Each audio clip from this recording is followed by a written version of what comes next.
Hey YouTubies, how's it going? I thought I'd come on here and give you a little bit of an update on Anthony. I meant to do it earlier, but too many people were around and I get a little self-conscious when talking to the camera when other people are around other than Anthony and maybe occasionally my family. I know, weird. You think I'd be used to it by now, right? But no. Anywho, so I come on here and give you guys an update. As I said yesterday, he had a quadruple bypass instead of a triple bypass like they were originally planning on putting in him or doing to him. How do you want to say it? I'm tired. I'm like exhausted. You have no idea. Well, okay, maybe some of you do. Yeah. Never mind. You know what I'm trying to say. I'm rambling. My brain is fried. My hair's fried too, as you can tell. I'll be glad when he gets into a room so I can actually get to a shower and wash my hair because it looked like I stuck my finger in a light socket. Anywho, so yeah, he was originally supposed to have had a triple bypass. He ended up having a quadruple bypass. I'm guessing that once they got into the surgery, they realized he needed a quadruple. I don't know. I don't have any idea. I don't know that. All I know is the doctors and all the nurses and everything have actually said that he is doing excellent. He came out of surgery, got transferred to the ICU, and they slowly brought him out of anesthesia, and he still had the ventilation tube in his throat. And they were amazed at how calm he woke up from anesthesia with that ventilation tube still in his throat. The way they talked, a lot of people don't come out of anesthesia, especially if they got a ventilation tube in their throat, that calm. He was calm as could be. It's like, wow. He responded to everything that they said, when he was still like half asleep, half awake. When they asked for him to wiggle his toes, he wiggled his toes. When they asked for him to give him a thumbs up, he'd give a thumbs up. The whole 9 yards before he got that ventilation tube out of his throat. Everything. They were just constantly compliment him and say they were just amazed. So I guess a lot of people have issues with coming out of anesthesia and that big old tube being down the throat, which I don't blame them. But so yeah, he's doing good.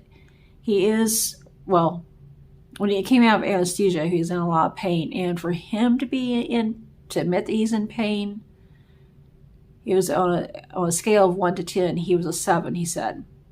And for him to say that he's in that much pain, I know he's in a lot of pain. Because usually he has a very high tolerance to pain. Oftentimes, the amount of levels of pain that he goes through, I'd be bawling my butt off. I couldn't handle it. I'm a wimp when it comes to pain. But he's had so much pain in so many different ways, treating neuropathy, the chest pain, this, that, and the other, that, as he's put it, he's kind of used to it. So, but hopefully this heart surgery, the quadruple bypass, hopefully that at least alleviates some of his pain. They got him on morphine now, and they're going to take him up to, I think, because I think this is the lower floor. They're going to take him up to dialysis tomorrow to keep him on that dialysis schedule. That he always does dialysis on Tuesdays, Thursdays, and Saturdays. So, I'm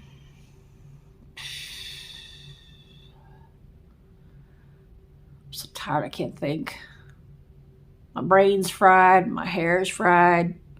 Like I stuck my finger in a light socket.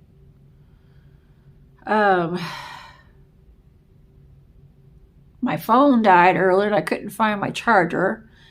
So my phone that has my Facebook on it and my Facebook Messenger, the one that I text my family and stuff on, all this kind of stuff, and friends.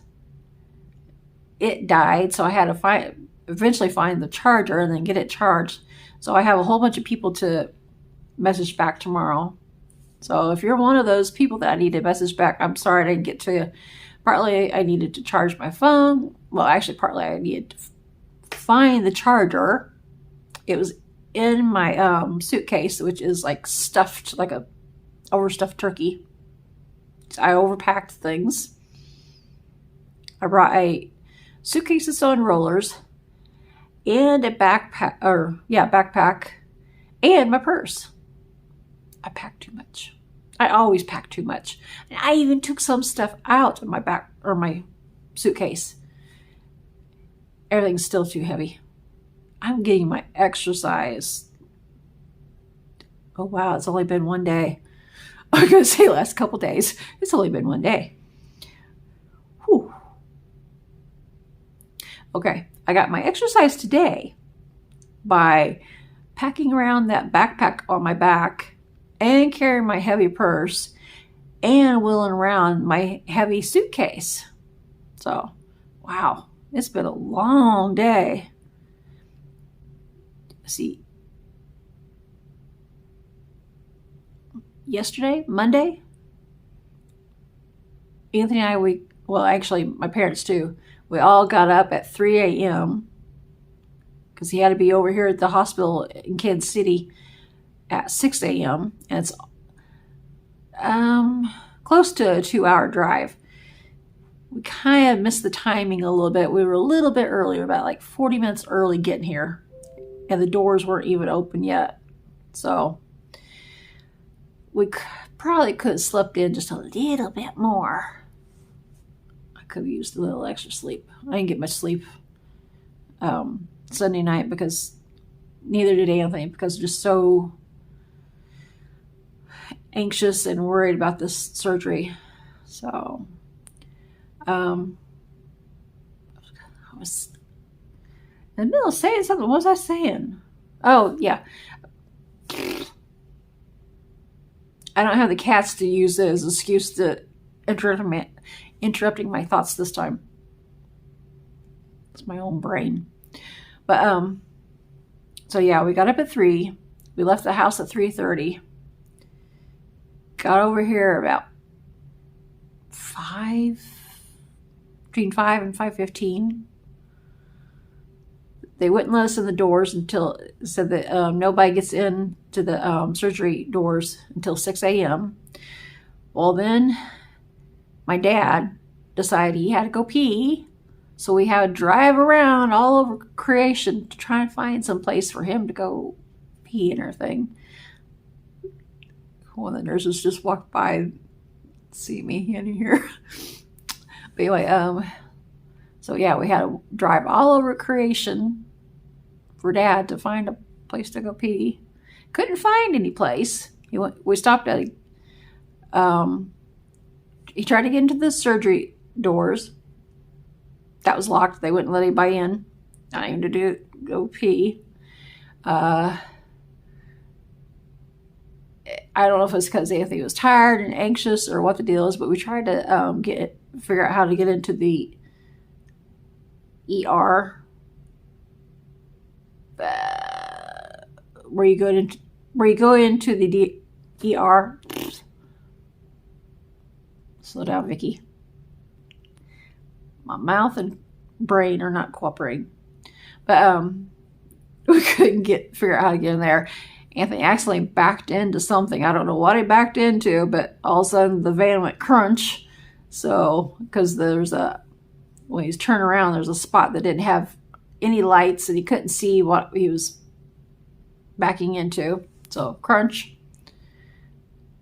I hadn't thought about it until just now. I hope he didn't knock out a tail light or anything like that. I'll need to check later or have Dad check tomorrow. So then we went to a gas station. No public restroom. So as a last resort, Anthony happened to find a little tiny parking lot that had tree or bushes all around it. So Dad, and it had no lights, so it was like dark, shadowy. So Dad got out and did his business out in public. Luckily, nobody seen him. But yeah. Oh yeah. Speaking of which, I know some of you were quite upset with me, and even a few of you had sent me messages that you were unhappy with me because of Anthony wanting to drive himself home after having bypass surgery. It wasn't my decision. He's a grown man. I don't have control of everything that he does. I'm not his mama. So, I'm sorry if some of you were upset with me. Like I said, I'm not his keeper. What happened was, well, okay, let me back up.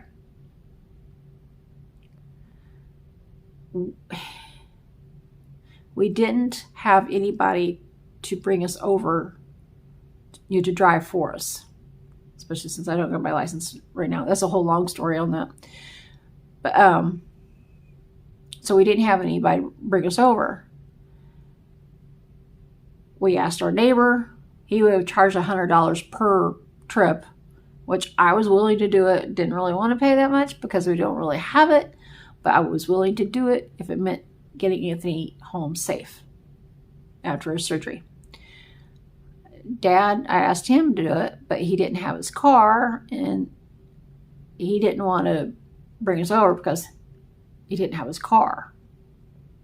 So because of that, Anthony got it in his head that he was going to actually, after surgery, duct tape big fluffy pillows that we just bought the other day to his chest and his lower tummy and drive himself home. He's a good driver. He is the best driver I've ever known. I'm not saying that just because he's my husband. He is actually a very, very, what do you call it, defensive driver. He always keeps an eye out for all different directions. He's actually been able to avoid a lot of accidents because of people not paying attention to what they're doing, because he's that good of a driver. Which, if he had to drive, I know a lot of people were telling me that his reflexes wouldn't have been as good, and maybe that's true or not. I don't really know. I'm pretty sure it's true because of the way I've seen him in the ER and everything. But not ER, ICU. But like I said, he was determined to. He's stubborn as a mule. Sometimes too stubborn for his own good. But anyway, so yeah, didn't have anybody, so he was going to drive. I was not really set on him. Okay, half the lights just went out. I'm in here in the waiting room and half the lights just went out.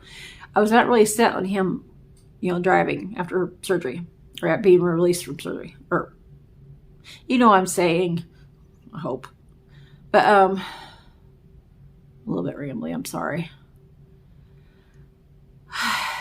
Lost my train of thought. So since he was determined on driving, I let him know that I'd back him 100%. And I let him know it may not be the decision I would make for myself, but since we were kind of in a situation where we didn't have anybody to drive, and if he really thought he could do it, which I do think he really thought he could do it, and I think he could have, it would not been safe, and it would not been good for him because of all that pain. So But I did let him know if that's the decision he wanted to make, I'd back him 100%. Just like the Tammy Wynette song, Stand By Your Man. I let him know I'd stand behind him, just like that song. And then I just left it at that. Didn't nag him about it.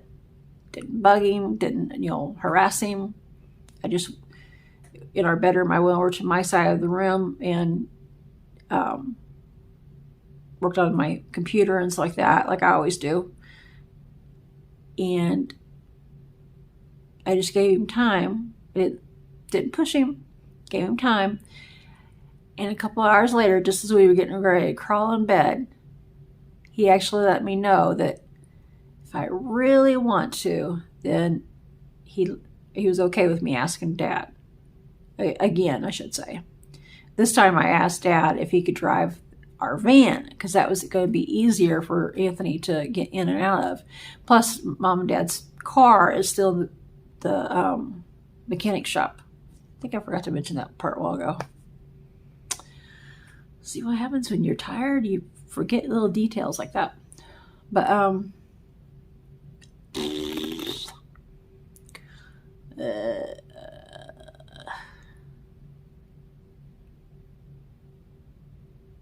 what was I saying?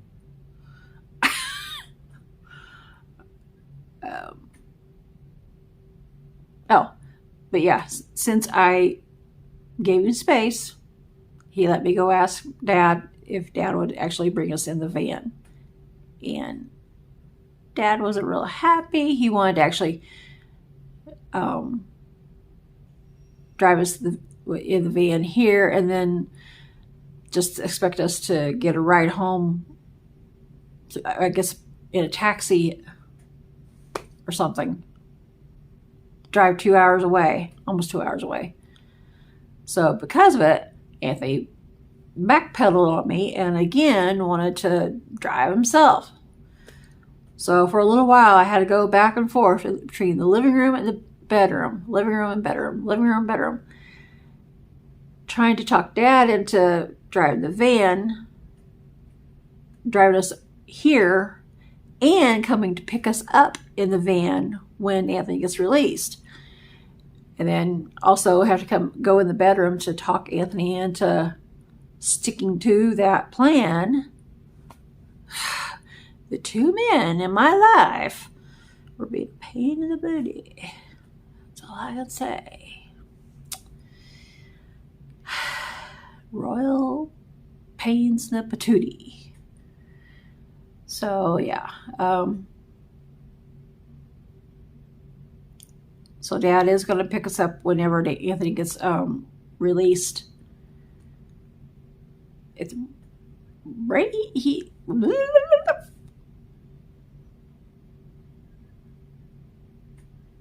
Girl here needs sleep. I don't know if I could get very much sleep in these chairs that have arms on them and I can't stretch out. Anywho.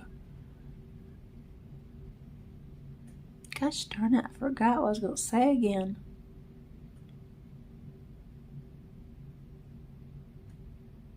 I will say that when I first walked into the ICU and seen him hooked up to so many machines and wires everywhere and that ventilation tube in his mouth, oh my God.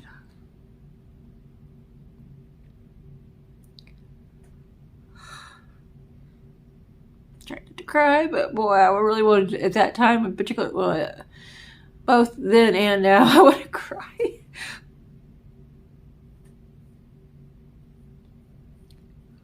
I didn't expect to see that. I've never been in an ICU ward, particularly after somebody's been out of surgery or anything like that. So I kind of got a shocker. Yeah. Oh, God.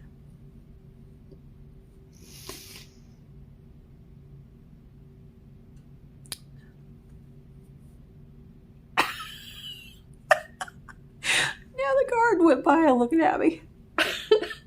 door. But yeah,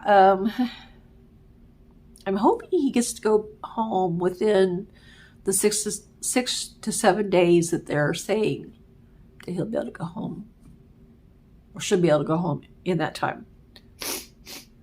I got the sniffles. But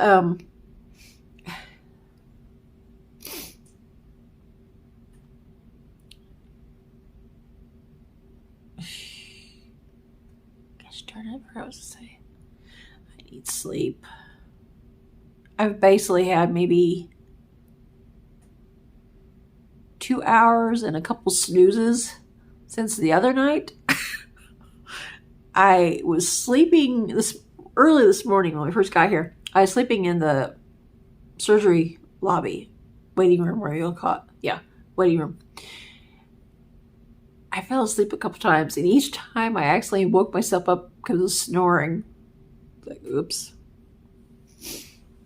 I need to eventually do the you call it sleep study thing. But oh my God, I do not want to be hooked up to one of those stupid machines at home. There's got to be a better way. I just cannot.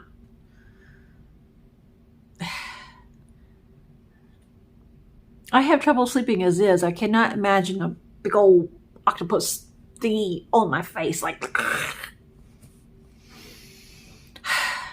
your girl will not have no octopus face. Just saying.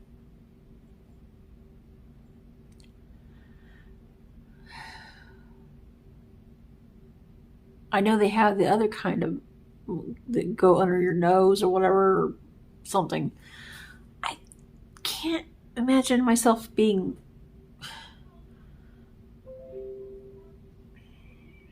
cord, the thingy attached to me as I'm sleeping.